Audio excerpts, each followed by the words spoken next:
So we're here with Remy's coach, Patrick, whose official title, Patrick, is...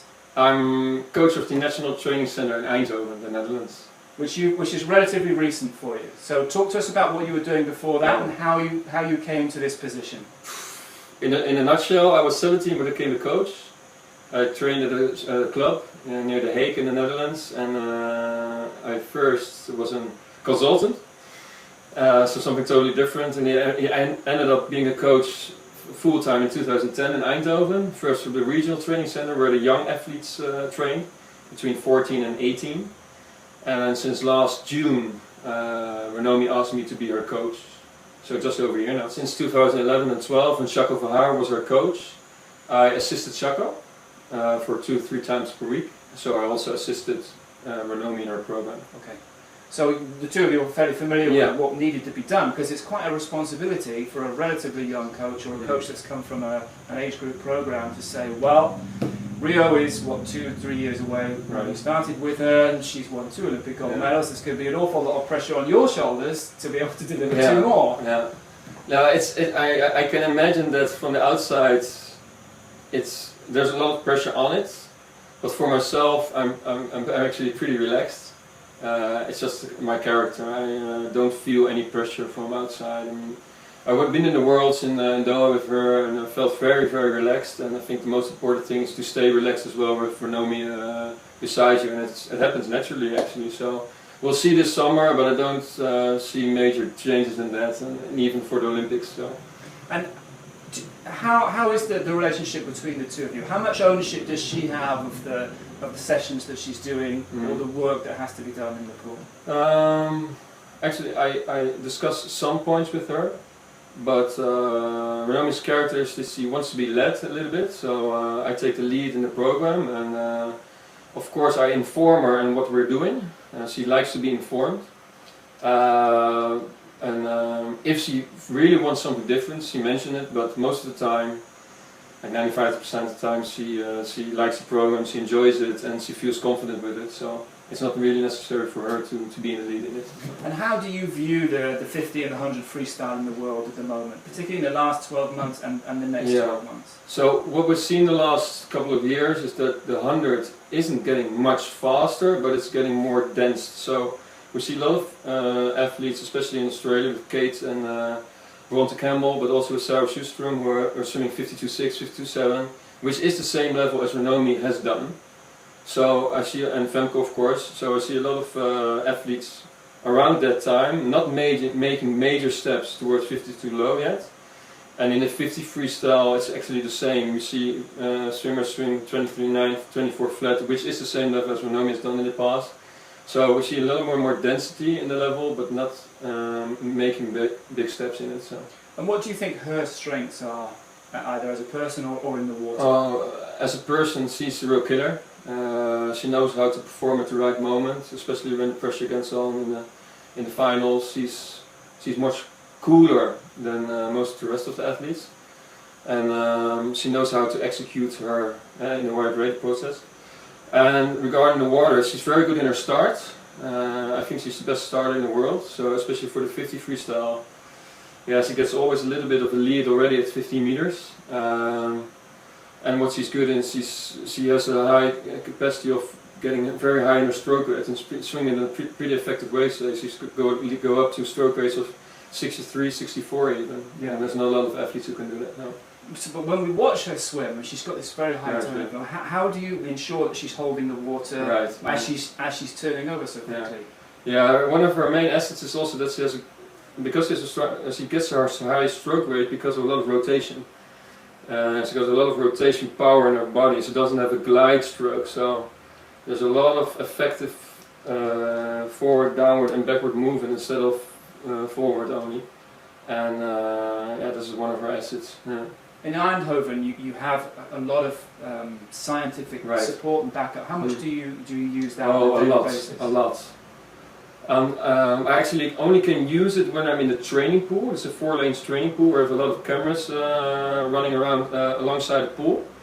And I train there for 3 times a week. And all the 3 times I make use of the video analysis. Not only by myself, but also using the the software and the scientists around it to support me in my or our analysis. And yeah, we work in a lot of feedback loops where Remy makes a start, walks back, directly sees herself on video, delayed, in front and a camera above the surf, but also underwater, and we see her line on her hip running on the screen, which is her best start, and not only a line so she compare herself with best start, but also a line of her hip movement during her best start, so she can always compare herself, and then within 2 minutes you can make a start again. And those kind of feedback loops work very effective, especially if you do it a couple of times a week, which really helps her making the best start in the world. Yeah. As a coach yourself, what is your coaching philosophy? I put a lot of responsibility with the athletes, place a responsibility with themselves. So I let them very free in their movement, not only in the pool, but also around it, you know, during at home. And I noticed that it works very effective, especially with Remy, for instance. She likes the freedom. And if I see, not only with her but with the rest, that I see that people are getting a little bit out of the path that I see, which is the best, then I'll just put them back on the path again. So I notice a coaching style, maybe learned by Jacko, because Jacko was also very relaxed and always, even if someone got injured, or even if Remy, for instance, has a headache and she doesn't feel that good, it's about quality. And my program is about quality, not about quantity. And of course, she's a sprinter where quality is very important. And as soon as she's not really fit, I just leave them home for one training. So and also be relaxed about it and don't make a fuss about it. So just give us an idea. What might be? I know this isn't important, but a weekly volume. Oh, for Remy. Yes, I'm guessing it's not that high. No. I think the maximum that she's done this year is about 42k in a week in 10 trainings, so it's about 4.2 on average. That's the maximum. And we only do it in weeks which are in a startup where we do a lot of volume. But most of the time, especially in the last couple of months, she's between 30-35 kilometers per week in 9 sessions. So yeah, I mean on average she does a low 30-32 kilometers per week. Which is not good, so I'm not a great amount, so I'm guessing, as you say, the quality has to be very high. Very so high. How close or how much at race pace or close to race pace are you looking for in a session, or what might some of those sessions look like? Yeah, well, it's not only about doing a lot of stuff on race pace intensity, but also the endurance work that I do has to be done with a lot of good quality in the execution. And I think 2 to 3 times per week I do race pace qualities, but not long. It's like more about 15, 25 meters, and a lot of skills, starts, turns, finishes. I never do almost 50s. I only do 50s in build with a lot of rest in order to increase speed and keep the quality of the swimming the same, but not on the never ended race pace quality. But if I ask Remy how much time or how much percentage of the work that you do, you really focus on what you do in the execution, and she says about 90% of the work that I swim, even in endurance, she really focuses on high elbow positions, rotations, etc., etc. And if you see her, and that costs a lot of energy, because she really has to think about swimming, and that makes her very special. She's able to swim 30 out of the 35 kilometers with very high quality in her swimming, and that makes her a good swimmer. It's really, especially at this level, it's in the 1% rule. You know, it's like you make it, especially with sprinting, you make a difference in quality and focus. And yeah, for her, continuously working on it. You know, it's not improving only; it's also maintaining. Because if you don't focus on it, you will get a little bit less in her execution, and you'll directly see it in her swimming. So we film her stroke, for instance, like 2 to 3 times a week, and if it's good, it's good. So especially in the spirit, we filmed it twice this week, and yeah, it looks very, very well. So we say, okay, Remy, good is good, quit and just go swimming again. You know, and it's not necessary to improve it more. It's just about this period, especially leading toward the Worlds in the last week. It's about maintaining the quality.